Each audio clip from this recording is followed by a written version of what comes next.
Guys আসসালামু আলাইকুম welcome back to my channel. আজি মই আপোনালৈ লৈ আহিছোঁ অমিতা আৰু মচুৰ দাইলৰ সৈতে এটি খুবেই সোৱাদৰ ৰেচিপি। চ' ভিডিঅ'খন স্কিপ নকৰাকৈ শেষলৈ চাব। তো বলক ষ্টাৰ্ট কৰোঁ।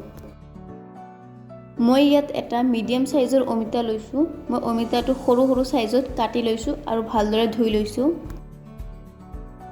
মই ইয়াত সৰু বাটিৰে আধা বাটিমান মচুৰ দালি ভিজাই লৈছিলোঁ। এতিয়া আকৌ ভালদৰে ধুই লৈছোঁ। ইপিনে মই কেৰাহীত মিঠাতেল দি দিছোঁ। মোৰ তেলখিনি গৰম হৈ গৈছে। মই এতিয়া অমিতাখিনি ভাজি ল'ম।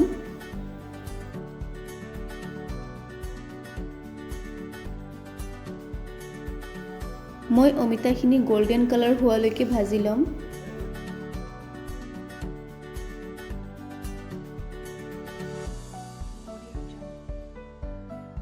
মোৰ অমিতাখিনি ভাজা হৈ গৈছে। এতিয়া মই অমিতাখিনি উঠাই লৈছোঁ।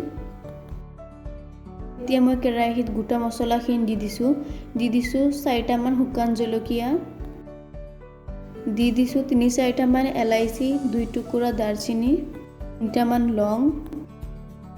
মই ডাঙৰ চাই এটা পিঁয়াজ সৰু সৰুকৈ কাটি লৈছোঁ। এতিয়া ইয়াত দি দিছোঁ পিঁয়াজখিনি।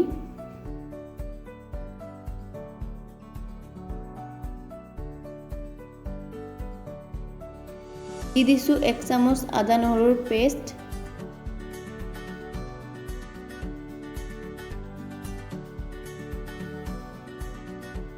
এতিয়া মই ইয়াত দালিখিনি দি দিছোঁ।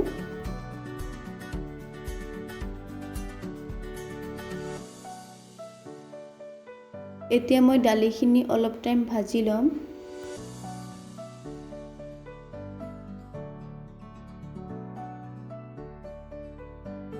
এতিয়া মই ইয়াত শুকান মছলাখিনি দি দিছোঁ সোৱাদ অনুসৰি নিমখ,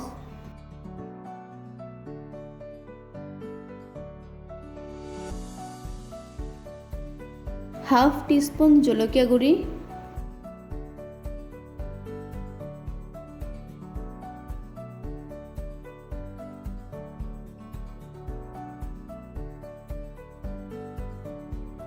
হাফ টিস্পুন হালধি গুড়ি,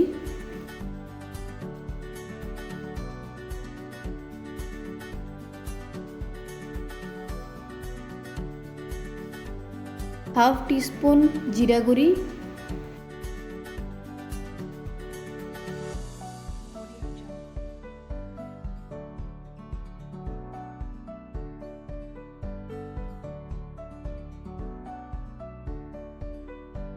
হাফ টিস্পুন মিক্স ধনিয়া পাউডাৰ,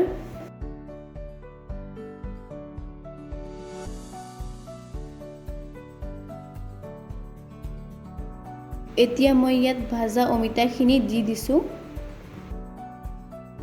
গোটেইখিনি ভালদৰে মিলাই ল'ম।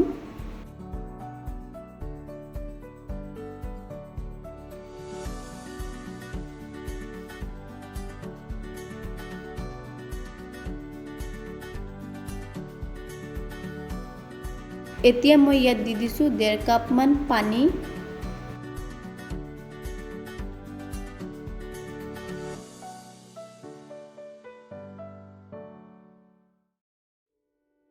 গেছটো মিডিয়াম ফ্লেমত কৰি মই 5 মিনিটমানৰ কাৰণে ঢাকি দিছোঁ।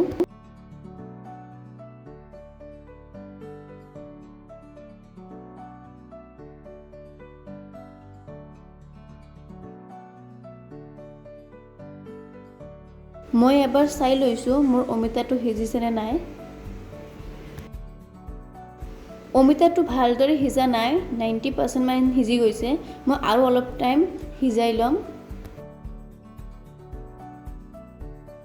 এতিয়া মই আকৌ 5 মিনিটমানৰ কাৰণে ঢাকি দিছোঁ। এতিয়া মই ইয়াত কুমলীয়া চাই 4-5টা কেঁচা জলকীয়া মাজত কাটি দি দিছোঁ। এতিয়া মই আকৌ গেছটো ল' ফ্লেমত কৰি 5 মিনিটমানৰ কাৰণে ঢাকি দিছোঁ।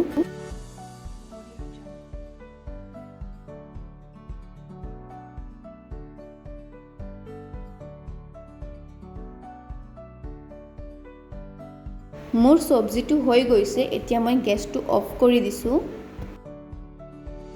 অলপ ঠাণ্ডা হোৱাৰ পিছত মই চব্জিখিনি এটা বাটিত সাৰ্ভ কৰি লৈছোঁ। সো ফ্ৰেণ্ডছ আজিৰ ৰেচিপিটো কিন্তু বহুত সিম্পল হয় কিন্তু খোৱাতে বৰ টেষ্টি আশা কৰিছোঁ নতুন ৰান্ধনীসকলৰ কাৰণে মোৰ ভিডিঅ'টো অলপ হ'লেও কামত আহিব ফ্ৰেণ্ডছ ভিডিঅ'খন ভাল লাগিলে এখন লাইক কৰিব আৰু মোৰ চেনেলটোক সাবস্ক্ৰাইব কৰিব আজিৰ কাৰণে আহিছোঁ আশা কৰোঁ সকলোৱে ভালে থাকিব বাই বাই